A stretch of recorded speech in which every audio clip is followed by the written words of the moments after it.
Hello, ladies and gentlemen, and they, them, the fire. Grab a seat by the bonfire and settle down. We are about to talk about everything that has happened since the last time that we met. As you have probably noticed by now, I am not Alan. I am Tim. Alan, unfortunately, is not able to join us today. However, we are joined by Alex Calabrese. Yes, I am indeed here. Thanks for inviting me on short notice. As well, that is a thank you for doing this the wrong way. Thank you, just in case anyone was wondering. And of course, the stalwart DJ. We replaced a White Sox fan with a Cubby. This is unfortunate, really. And a Chelsea fan too to add to it. This is horrible. I'm pretty sure that the Cubs have like 30 or 40 more wins than the White Sox, and we're going to get eliminated tomorrow. I was going to say that is still sad. I mean, to be fair, I'm pretty sure Chicago Fire have more wins than White Sox at this point. Man, to be a Chicago sports fan, the year of our Lord 2024. What a time. However, as dark of days as we've had in multiple quarters at this point, there has been some positive news. The first thing, there are significant rumors floating around on multiple parts of social media that Gregg Berhalter is about to be named to a post for the Chicago Fire. There have been some conflicting things. Alex, you and I have both been trying to track down this through different sources. What's your understanding of where things stand right now?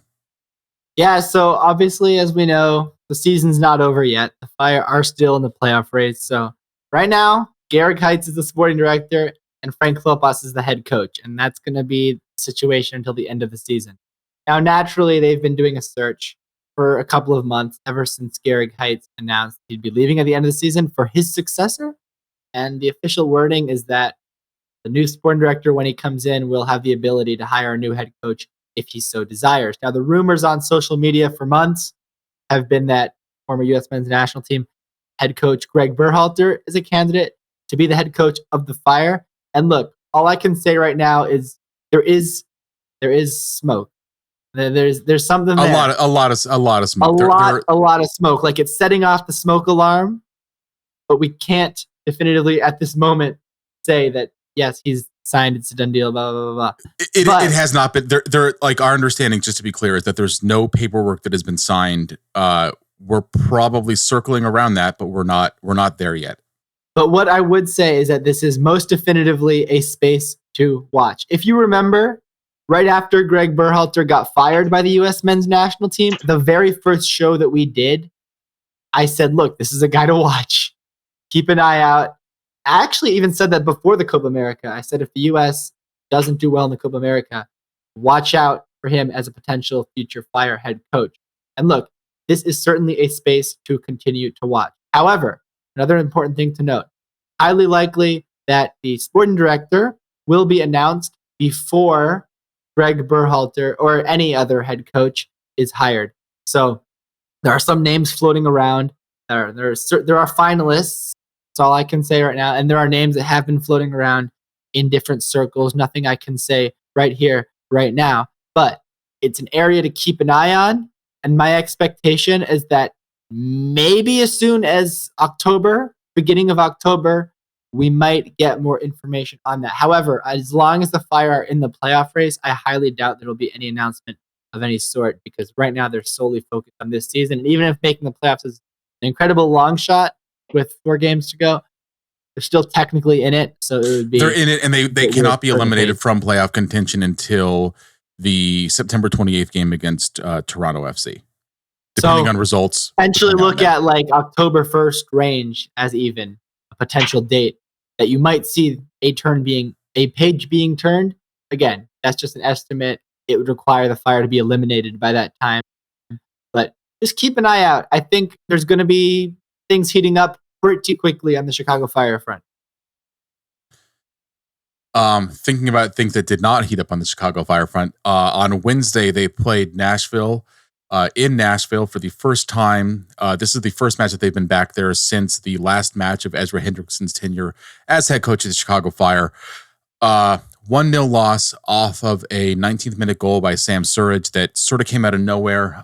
Haney Mukhtar was able to play the ball down the right, kind of cross in from, right by the corner, played into Sam Surridge, kind of a looping header across the box, multiple Fire defenders in the box. Everyone was a spectator. Chris Brady was not able to get onto it, and that is the only goal of the game.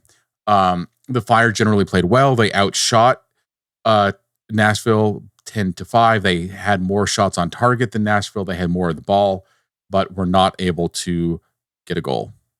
This felt like one of those games. I mean, look, you look at the goal.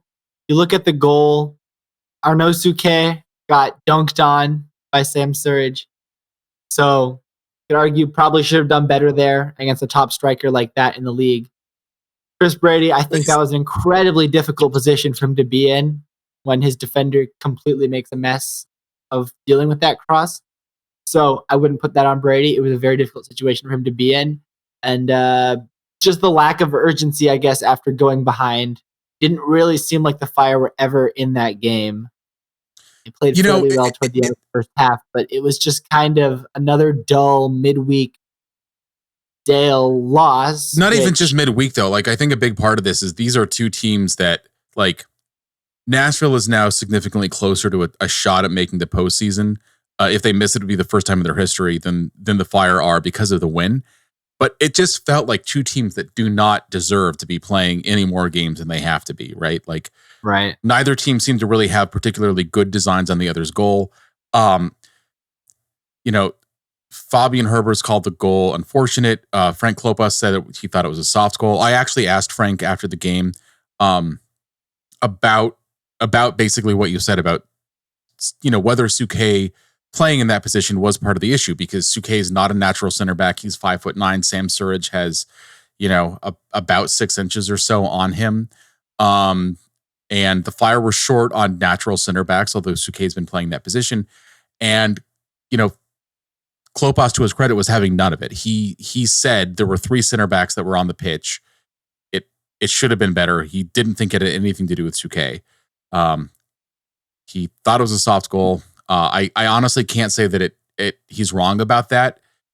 I don't want to say it was against the run of play. This has happened several times in matches that I've been around for the Fire, where there's goals that come out of nowhere, but they don't feel like they're against the run of play because there doesn't seem to be a real run of play, at least as far as I can tell. Like, it just is like there's two teams that are kicking balls around in the midfield, and then as soon as it gets anything close to danger, it's like Lucy's holding the football kind of situation. I don't know if that's how, like, I'm alone in that, but like, it just, I think that Frank Klopas is right. Like, I think that the ball, like the goal, it wasn't like Nashville were knocking at the door for a long time or the Fire were getting run off the pitch. But at the same time, it's also not like the Fire were imposing their will on Nashville. The Fire played like a team that's barely above last place in the East. And on the flip side, Nashville also played like a team that which is what they are. Which is what they are, yet they're somehow, the Fire are that, but they're 4 points out of a playoff spot. Doesn't make any sense. It's bizarre. And they were 4 points out of a playoff spot before the game. Yeah, exactly. Like, they were 4 points out of a playoff spot before the game. They lose a game. They have 4 games left, and they're still 4 points out of a playoff spot and cannot be eliminated with this next game in Charlotte, which just seems... Next game's in Montreal. Oh, next game in Montreal. Sorry, game after that's in Charlotte. I'm just skipping ahead. We have Montreal's old players. It's been that kind of a week. Our old players. Yeah, that's right. I actually want to do the math on this before the end of the Garrick Heights era officially. I want to see over the 5 years of Garrick Heights' tenure, what percentage of in-league player trades have been with Montreal that the Fire have made? Because I swear it must be at least 60. 30 or 40%. Yeah, I would not be surprised if it was half. Like, it just seems like... I can think of 4 off the top of my head. Like, that is not normal in a 5-year span. He's only made, like, what, I think 15 moves within the league? Yeah, and a lot of them have involved Montreal. It's been kind of bizarre, to be honest. And I do sort of wonder if behind the scenes, and like, I haven't had a chance to ask him about this, but it's occurred to me that, by the way, this is an audio medium, but Alex just left the podcast momentarily to go put a Montreal Expos hat on, for a team that I think Did the Montreal Expos exist for any part of the time you've been alive? Yes. One season. So one full season. And also, by the time you guys are listening to this, I will probably be in Montreal. So bonjour. Oh man. And Stade Saputo is stone's throw away from where the Expos played. Pretty Best much the vast stadium majority of their in existence. Major League Soccer. Well, maybe not the infrastructure, but best atmosphere in Major League Soccer. Sorry to derail the conversation, everyone, but look, if you're a soccer fan and you have the ability to do so, go to a Fire game at Stade Saputo. Away game. Best away day in MLS. That's actually good advice. It's a tremendously fun city. We can talk about this a little bit more in a minute when we get to the preview. Other game notes about Nashville, just sticking there for a minute. Although I can understand why nobody would really want to. It felt like a game where the Fire were never really in it to win it. It just seemed like nobody really had an intention on scoring. Here's now Fabian Herbert speaking to reporters after the game. Both said that he said that like the mentality of the group was strong, but then he said that the team was missing quality and cited Xherdan Shaqiri leaving specifically as the kind of thing that he meant. So I think that says something about there maybe being a chink in that mentality armor. But yeah, like I don't like. Did either of you feel? I don't know if you got a chance to really watch the game, Alex. I know you were covering multiple things, but it never really felt like the Fire had any plan when they got Their close to plan goal. was shoot. No, I didn't watch the second half strictly. Like I was kind of splitting attention during the second half with some other games around MLS, but it never really seemed like it was the kind of game that demanded my attention. Given the position I was in where I was trying to cover 3 games at the same time, the Fire game was never one that drew me in so much so that it's like you need to switch over to this game because Dallas and RSL were taking that. It definitely also showed that there was no left-footed player on the squad. It's like half the time, whenever someone got the ball on the left, they just ran at the player and then crossed inside.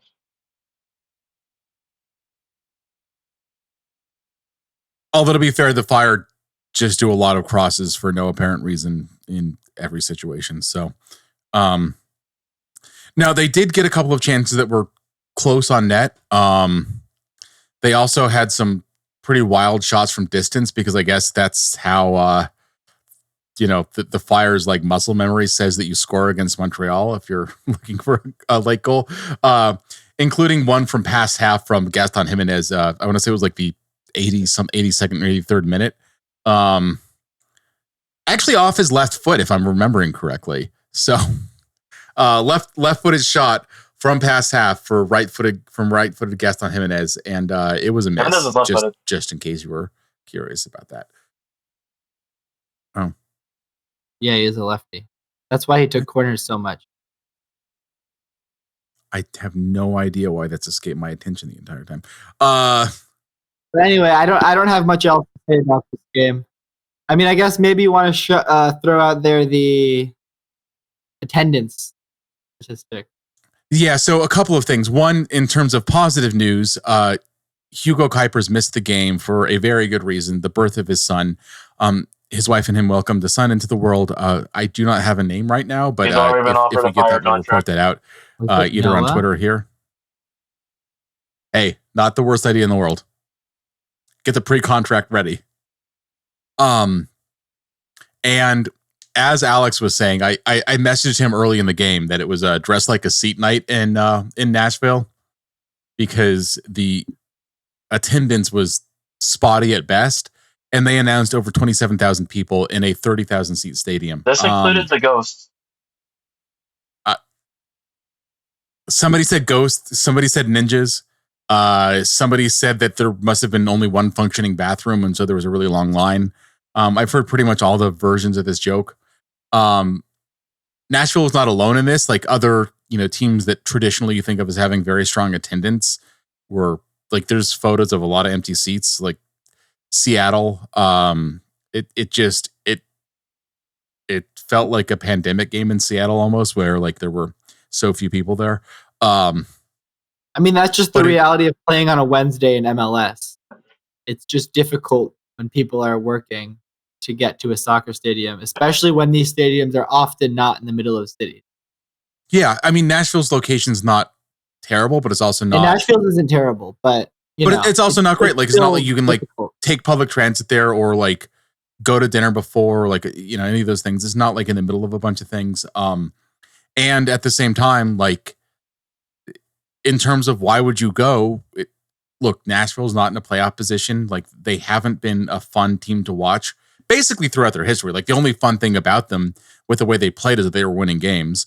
Now they haven't been winning games, and they could neither fight their way into the playoffs nor be eliminated as a result of this game. So that's, I think, makes it hard for a casual fan to want to show up. Because, like, again, like, what's the argument for like this is worth your time and money? It's a little difficult, and you know, the fact that the Fire can't be eliminated this next game, regardless of the result, it just seems bizarre. 30 games into a 34 game season where the Fire have had a 9-game winless streak, and then a separate streak of, you know, just under 2 months because of the win over the Red Bulls, where they only managed one victory during that entire stretch across all competitions. Like, it's just, it feels like it's hard to make a strong argument about what the stakes are in those situations. The Fire are playing, but let's be real, they're barely playing for anything. Yeah, I mean, and that's only 4 points out. There's like 4 teams in between them and the playoffs. So even if they gain ground on 4 points or whatever on one team, well, there's 3 others who are going to win a game as well.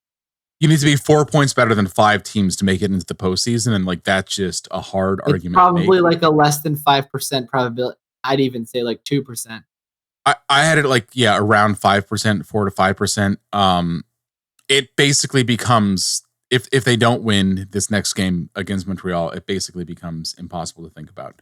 Look, you have to beat Montreal away. Like I said, best atmosphere in MLS. That's going to be tough. The game's going to probably be a sellout.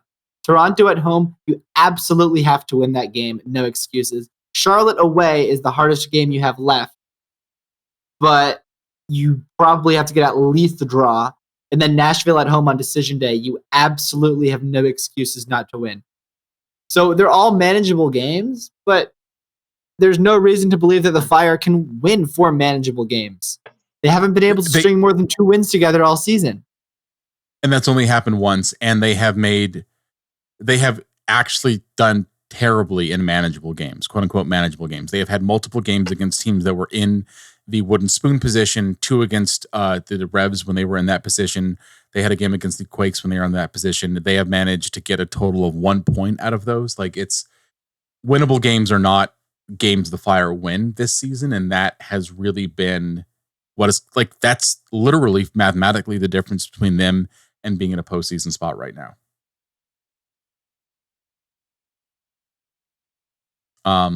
So talking about the atmosphere at Montreal, the Fire are playing, this is the first game in Montreal this season, obviously. The last game that they played in Montreal was an uncharacteristic 0-0 draw, which is strange because, yeah, it was. I mean, it was actually a very exciting game.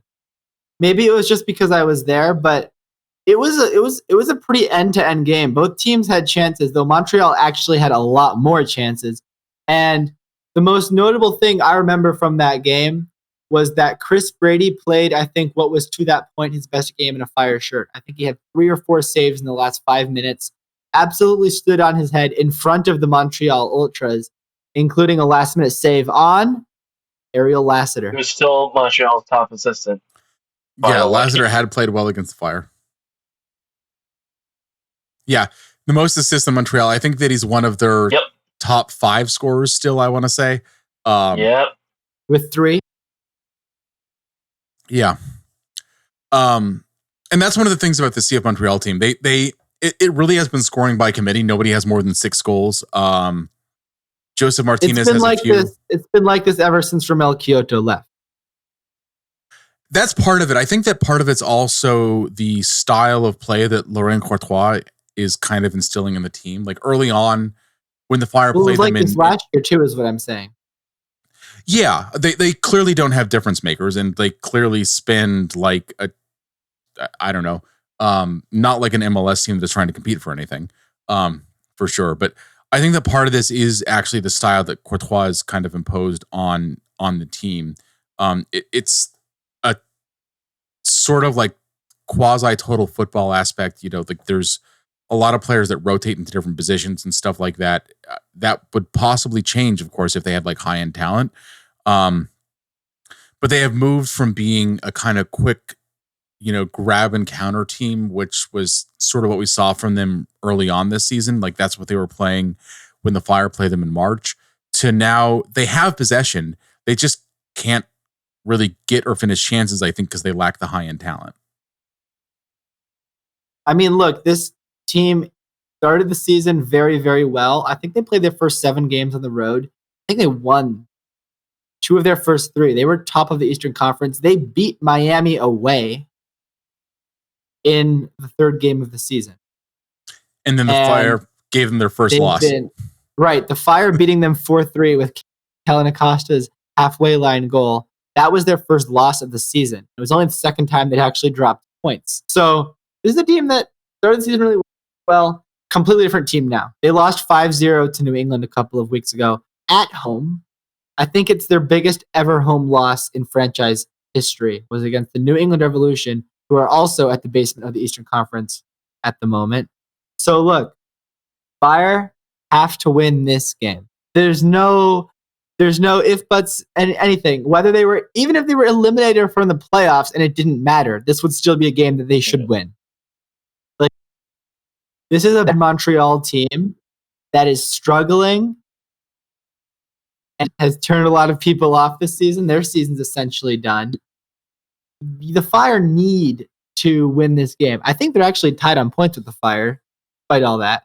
Which again, they are. This is the beauty. This is the beauty of the 9-team playoff format, is that these terrible, terrible basement dwellers are technically still in the playoff race with 4 games to go. But yes, it's going to be a difficult game, regardless of what I said. Like I said, crowd's amazing there. It's going to give them it's going to be a 12th man if it's a competitive game, if they're not being blown out of the water. Although, didn't they announce, I believe that they announced that they're like the Montreal Ultras have announced that they're protesting the game because they're trying to, it's still about the name change. And they're they might be the most powerful Ultras in the league. Which actually, plot twist, Tim, I'm very glad you mentioned that, so I can promote my project that I turned in at 2 p.m. today. I did a school project on CF Montreal's rebrand. I submitted it today. So yeah, fun fact. What, I mean, is it just about here's exactly what you don't do? Yeah, pretty much. So anyway, that's besides the point. Montreal, like we said, must-win game. They got a good result in their last game in a vacuum. Did you get a chance to watch that? No. I've seen the result. I know Bobby Wood scored. It was kind of a tale of two halves. Bobby Wood scored. Esmir Bekterevic scored, which is not that surprising because he's a very talented young player. Yeah. Well, you said it, not me. I'm telling Adnan you said that now, though. None of Montreal's 3 center backs had any interest in defending in the first half. They were just traffic cones. It was ridiculous. It was insane. Now, I'm not trying to pry, Hugo Kuipers away from his kid, but if Kuipers is in the lineup and they exhibit the same level of just complete disinterest in doing their job as they did that first half in Foxborough, then the Fire have a very good chance, I think, of getting a lead early and, possibly a multiple goal lead, which has been very rare for this team. Second half, though, they figured some things out. Like they got things back together. 2 second half goals from Tom Pierce and Nathan Saliba. Both of them, I think, were sort of team effort goals, and it felt to me like Montreal had enough of the ball, even though this was one of the only games in the latter part of the season that they haven't had a majority of possession, to kind of do their thing of it's not really the same. Like it's very simplistic to just say it's the same thing that like Wilfred Nancy is doing in Columbus, but it's not entirely dissimilar where you're dealing with possession patterns and trying to build up through multiple places and players rotating to try to put opponents off kilter. And I think they got lucky. Again, like one of the things the Revs don't have is a very good goalie. They have been able to rely on a very good goalie for a very long time. And Ivachik just is not in the same category as the previous people that have occupied that spot recently in New England. And I think that's probably what cost the Revs the other 2 points they didn't get after a 2-2 draw. Is that all we have to say about the game this weekend? I mean, I'm excited to see Lassiter back in Montreal. I think I'm interested to see what kind of reception he gets. Obviously, it wasn't his decision to get traded, but he was very good for them this season. He was one of their bright spots through the summer. I'd say he was one of their better players before going away for Copa America. I guess that's a storyline to watch. Frank Klopas, as always, this is his second time as a head coach going back to Montreal after he was previously the head coach there for 2 seasons back in 2013 and 2015. And other than that, it should be a good game. These teams often produce spicy between each other. Now, it was 0-0 last year in this fixture, so that is a fact. But if you that look really at has the been an other aberration, though. That was the only matches 0-0 game in these history two between the teams in teams. The other games between these two teams in the last couple of years have been thrillers. I mean, we talk about the 4-3 in March. Last year, the Fire won 3-0 at home against Montreal, and I think their best performance of last season. And then back in 2022, I mean, there was a 3-2 game at Stade Saputo.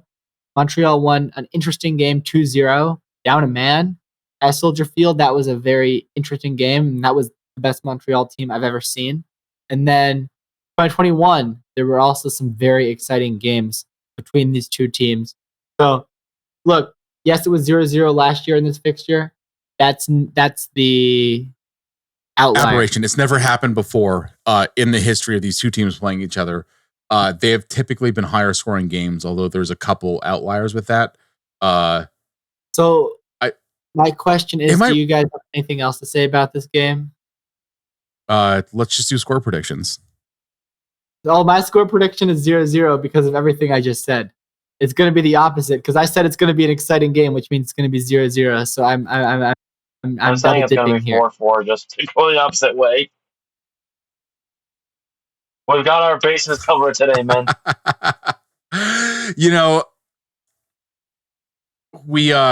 already the article, the match preview is going to be out by the time that this is out, but it's already ready to go. It's scheduled. I said 1-1, so I guess that because the three of us are predicting a draw, we know it's not going to be that. Right. And also, since you are mentioning the predictions from the preview, keep an eye out for an exclusive story about this game. Interview with Frank Klopas. So check it out. It's probably up by the time you are listening. So please check that out. I want to do a question of the day because this is a Montreal-themed episode, and Stade Saputo is my favorite stadium in MLS. So, what are your guys' top 2, and you can't say Soldier Field, favorite stadiums in Major League Soccer? Who would say Soldier Field is an answer to that question? I don't know, but I'm just saying it's a Fire podcast, so let's say any other MLS team. Top 2. Campus Florida. Orlando Stadium, and probably would be CenturyLink. Fair Oh enough. man, CenturyLink. That's going back in the name.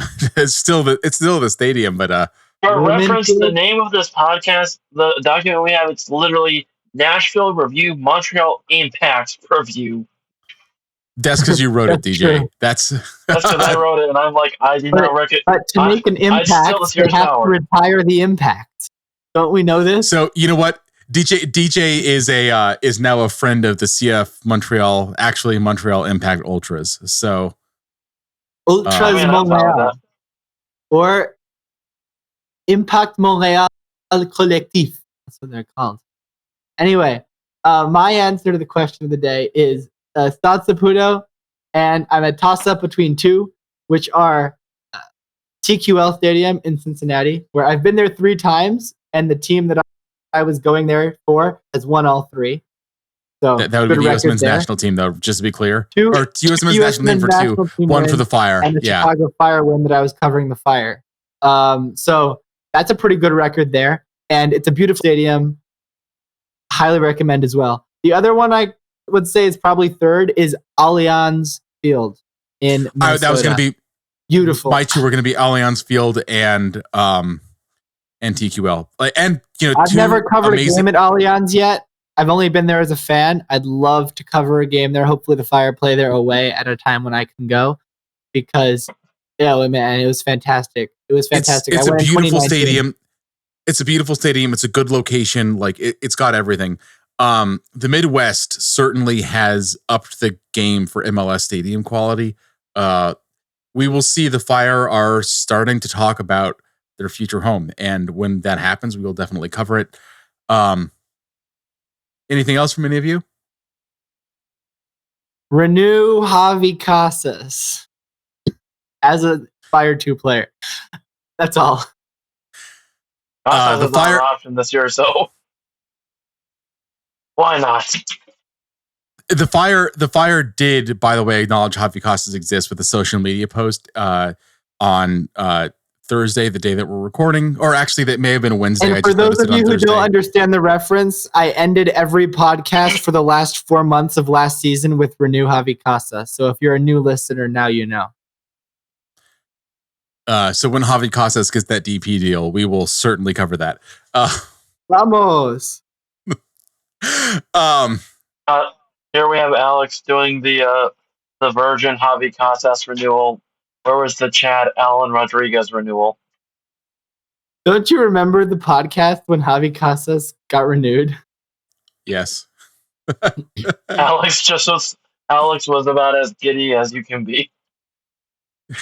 You legitimately, we would not have had a happier person on the podcast if we had Javier Casas Jr. on the podcast. He is showing us the Javi Casas Jr. that he showed us that episode, by the way, because for some reason Alex keeps on showing us things even though we don't have video on the pod.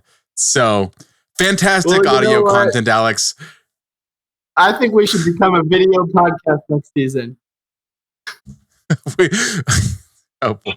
All right. Well, with the mention of OnlyFans, I feel like this is a good point to say that this podcast has gone on too long.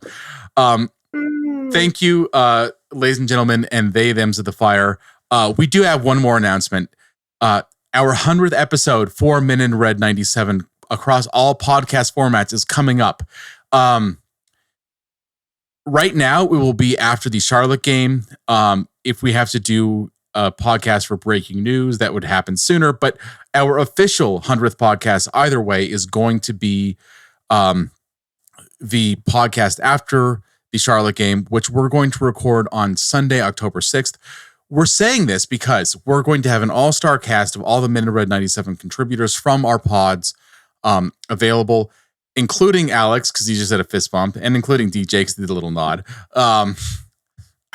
Including Matt, even, who keeps on trying to join the pod, and whenever he should just stop saying that, because whenever he tries to join the pod, something happens and he's unable to. And in the unlikely or somewhat unlikely event that we do have to record an emergency pod between now and then, we will delete an old episode. We're going to spin a wheel of 100 or 99 numbers. Pick a random episode to delete, so it will still be the 100th episode. Oh, come on, Alex. We know it's the episode where the Fire renewed Javi Casas Jr. Yes. Oh, no, don't delete that one. No, I'm kidding. But either way, that's going to be our official 100th episode, regardless of the number of episodes. In case it's the 101st, we're just covering our bases here.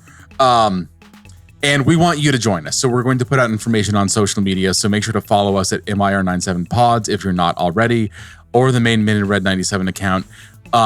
It's going to be a sort of like call-in show format. We're going to have all of us available. We will talk about everything the Flyers have done and not done up to that point in this season. We will talk about what we think the Fire's future holds. And we will be there to listen to whatever you have to say and answer any questions you may have. So we really hope you can join. We will get the time information as well as more out. So again, follow us on social media if you're not. Come on, you men in red.